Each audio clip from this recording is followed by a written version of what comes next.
Loss ఏంజలీస్ని దేవుడు శిక్షిస్తాడు అనే సంగతి బ్రదర్ విలియం మ్యారియన్ బ్రాన్హామ్ గారు చెప్పారు కనుక లాస్ ఏంజలీస్ ఒకటే అని ఆయన అన్నాడు. నేనేమో హోల్ అమెరికాని గురించి అన్నాను. ఓకే, అంటే ఆయన అమెరికా అంతటి గురించి మాట్లాడలేదు. ఓకే, లాస్ ఏంజలీస్ గురించి మాట్లాడినాడు. ఆయన మాట్లాడిండు, అది కూడా అగ్నితోనే అది నష్టం అవుతుంది అని చెప్పలేదు. 20వ శతాబ్దపు ప్రవక్త అని పిలువబడిన దైవజనుడు విలియం మ్యారియన్ బ్రెన్హామ్ గారు కేవలం లాస్ ఏంజలీస్ పట్టణము మాత్రమే అగ్ని ప్రమాదంలో కాలిపోతుందని చెప్పలేదు.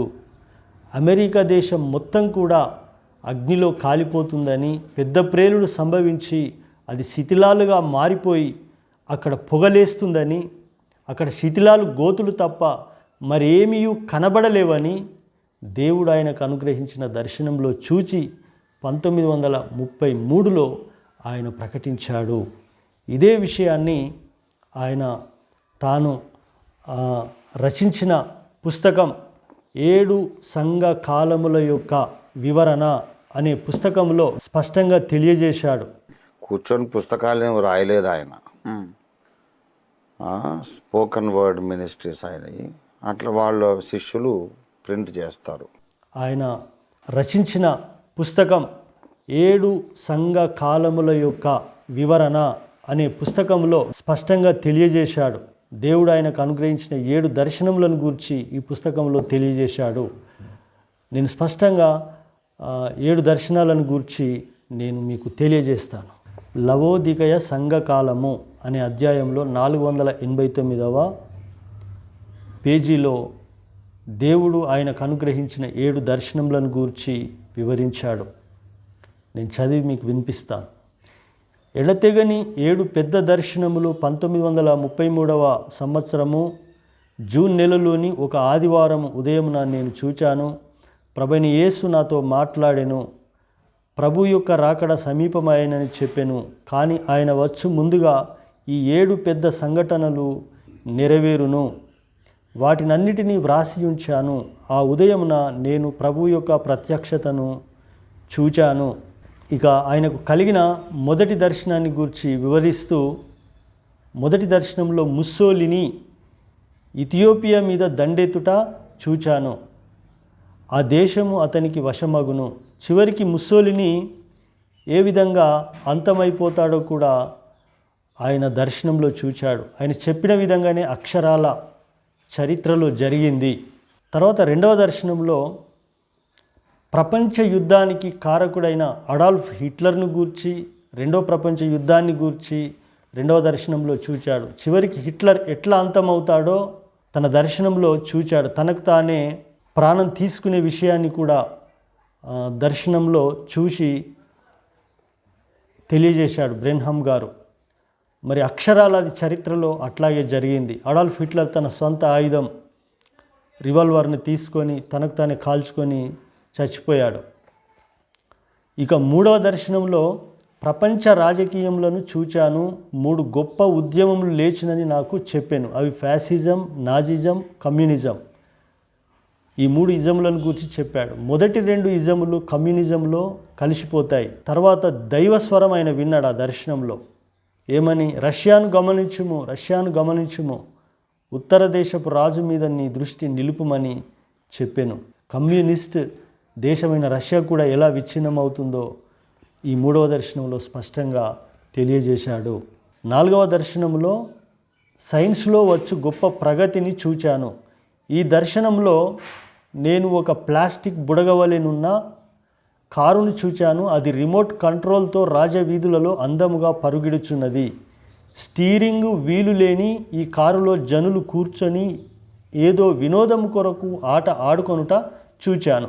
ఈ అంత్య దినాలలో ఎటువంటి టెక్నాలజీ ఉంటుందో ఈ 4వ దర్శనంలో దేవుడు బ్రెన్హామ్ గారికి దేవుడు చూపించాడు. ఇక 5వ దర్శనం మన కాలపు నైతిక సమస్యను గూర్చినది, పూర్తిగా స్త్రీలను గూర్చినది. స్త్రీలకు ఓటు హక్కు ఇచ్చుట, స్త్రీలు పూర్తిగా తమ స్థానంలో ఉండకుండా పోవుట చూచాను. వారి జుట్టు కత్తిరించుకొందురనియు వారు ఇక పురుషుని అధికారం క్రింద ఉండరనియు సమాన హక్కుల కొరకు పోరాడుదురనియు చూచాను. సమాన హక్కుల కంటే ఇంకా ఎక్కువ కావాలని వారు కొన్ని సందర్భములలో కోరుదురు. ఆమె మగవారి బట్టలు ధరించుట చూచాను. ఒక విధంగా దిగంబరిగా యునుటను చూచాను. చివరగా నేను చూచినది ఏమనగా, స్త్రీ పూర్తిగా వస్త్రములు తొలగించుకొని అంజూరపు ఆకులను కచ్చడం వలె ధరించినట్లుగా ధరించును. ఈ దర్శనంతో పాటుగా నేను భయంకరమగు వంకరతనమును, ప్రపంచమంతా నైతికంగా పతనమగుటను చూచాను.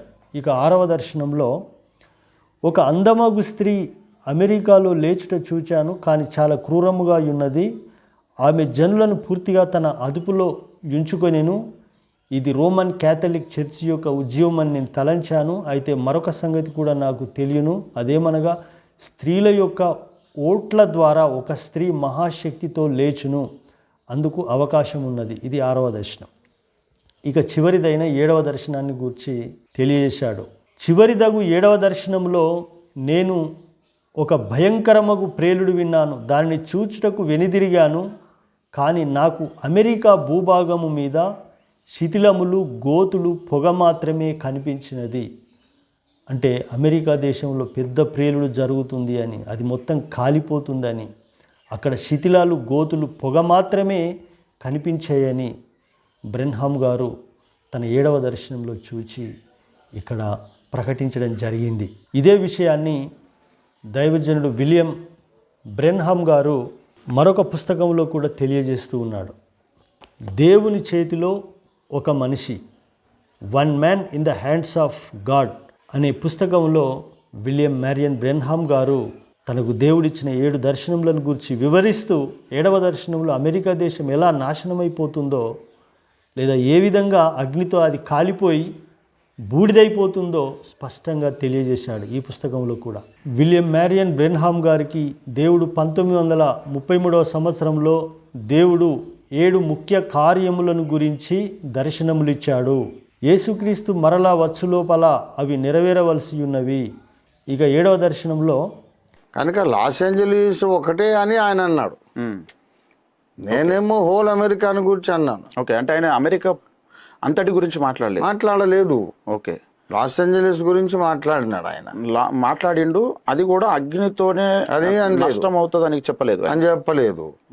అమెరికా దేశపు నాశనమును గూర్చి, అమెరికా దేశం ఏ విధంగా అగ్నిలో కాలిపోతుందో, అది శిథిలాలుగా మిగిలిపోతుందో ఈ 7వ దర్శనంలో బ్రెన్హామ్ గారు చూచి దీన్ని ప్రకటించడం జరిగింది.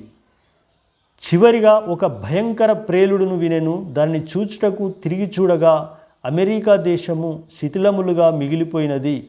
కనుచూపు దూరము జీవరాశి అనున్నది లేదు. కేవలం శిథిలమైపోయిన స్తంభములు, చెదిరిపోయిన కట్టడములు, పొగతో నిండిపోయినది. అంతటా ఆ దర్శనము మరుగైపోయినది. ఇది 1933వ సంవత్సరం జూలై ఒక ఆదివారం రోజున ప్రభు ఆయనకు అనుగ్రహించిన 7 దర్శనములను విలియం మ్యారియన్ బ్రెన్హామ్ గారు అనేకమైన ప్రసంగాలలో ప్రకటించడం జరిగింది. అదేవిధంగా now and the near future prophesied అనే గ్రంథంలో డాన్ ఈ స్టాంటన్ గారు రానున్న ప్రపంచ యుద్ధాన్ని గూర్చి స్పష్టంగా బైబిల్ ప్రవచనాల వెలుగులో తెలియచేశాడు. ఈ పుస్తకాన్ని డాన్ ఈ స్టాంటన్ గారు 1972 అక్టోబర్ నెలలో దీనిని ప్రచురించడం జరిగింది. రష్యా దేశము మరియు దాని మిత్రపక్షాలైన దేశాలన్నీ కూడా ఏ విధంగా దేవుని శిక్షకు గురి అయి అగ్నితో కాలిపోతాయో, అదేవిధంగా అమెరికా దేశం కూడా ఏ విధంగా అది కాలిపోతుందో ప్రవచనాత్మకంగా దైవజనుడు తెలియజేశాడు. యెహెజ్కేల్ గ్రంథం 39వ అధ్యాయం 1 నుండి 6 వచనాల ద్వారా ఈ యొక్క ప్రవచనాల నెరవేర్పును గూర్చి ఇందులో వ్రాశారు. ఎందుకంటే న్యూక్లియర్ వీపన్స్, అణ్వాయుధాలు, హైడ్రోజన్ బాంబ్స్, యాటమ్ బాంబ్స్, ఇవన్నీ ఈ అగ్రదేశాలు అనేటివి ఒకదాని మీద ఒకటి వేసుకోవడం వల్ల మరి అవి అగ్నితో కాలిపోతాయని కూడా ఈయన తెలియజేయడం జరిగింది. అమెరికాలో చాలా చోట్ల భూమిని 1000 సార్లు మండించగలిగే అణ్వాయుధాలు, atom bombs, hydrogen bombs, neutron bombs, laser bombs ఇవన్నీ కూడా స్టోరేజ్ చేసి పెట్టారు, ఇటు రష్యాలో కానీ అమెరికాలో కానీ. ఆ దేశాల మీదకి దేవుని అగ్ని దిగి రాగానే, లేదా ఒక చిన్న అగ్ని ప్రమాదం జరగగానే ఇవన్నీ కూడా పేలిపోతాయి. ఇవి అంత్యకాలంలో ఈ దేశాల మీదకి దేవుని ఉగ్రత రాబోతుంది, ఈ దేశాలన్నీ కాలిపోతాయని ప్రవచనాత్మకంగా డాన్ స్టాంటన్ గారు తెలియజేశారు. ప్రభువైన యేసుక్రీస్తు రాకడకు ముందుగా జరిగే ఈ సంభవాలన్నిటిని గూర్చి ఈ పుస్తకంలో వ్రాయబడ్డాయి. ఇవన్నీ జరుగుతూ ఉన్నప్పుడు ప్రభు రాకడ సమీపంలో ఉందని మనం గ్రహించాలి. God bless you. దేవుడు మిమ్మల్ని దీవించును గాక. షలోమ్.